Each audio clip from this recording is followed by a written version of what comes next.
بسم اللہ الرحمن الرحیم الحمدللہ رب العالمین الرحمن الرحیم مالک یوم الدین ایاک نعبد و ایاک نستعین اہدنا الصراط المستقیم صراط الذین انعمت علیہم غیر المغضوب علیہم ولا الضالین آمین۔ اللہم صلی علی محمد وعلی آل محمد کما صلیت علی ابراہیم وعلی آل ابراہیم انک حمید مجید۔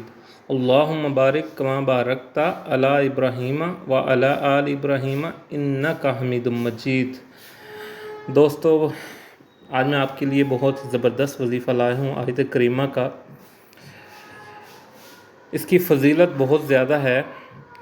رسول اکرم صلی اللہ علیہ وآلہ وسلم نے فرمایا، مچھلی کے پیٹ میں ذوالنین یونس علیہ السلام کی دعا یہ تھی، جو مسلمان آدمی کسی بھی مقصد کے لیے ان کلمات کے ساتھ دعا کرتا ہے تو اللہ تعالیٰ ضرور اس کی دعا قبول فرماتا ہے۔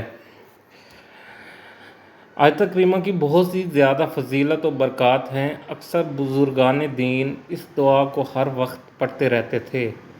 اگر آپ کسی پریشانی میں مبتلا ہیں یا پھر اچانک کوئی پریشانی آ گئی ہو تو آپ اس وقت یہ عمل کرنا شروع کر دیں، انشاءاللہ پریشانی ختم ہو جائے گی۔ اگر آپ کی کوئی بہت بڑی حاجت ہے یا کوئی مقصد ہے تو اس مقصد کو آپ حاصل کرنا چاہتے ہیں تو آپ کے لیے بہت ہی یہ زبردست عمل ہے۔ عمل کیا ہے جی؟ آیت کریمہ تو سب کو آتی ہے، لا الہ الا انت سبحانک انی کنت من الظالمین۔ اس کا جو ترجمہ ہے جی، کوئی معبود نہیں سوائے تیرے، پاک ہے تو بے شک مجھ سے بے جا ہو جا۔ تو آپ نے اس کو پڑھنا کیسے ہے جی؟ جب آپ پر اچانک کوئی مصیبت آ جائے، 2 رکعت نماز نوافل ادا کرنے ہیں، پھر اسی جگہ پر بیٹھ کر 313 مرتبہ آپ نے اس کو پڑھنا ہے۔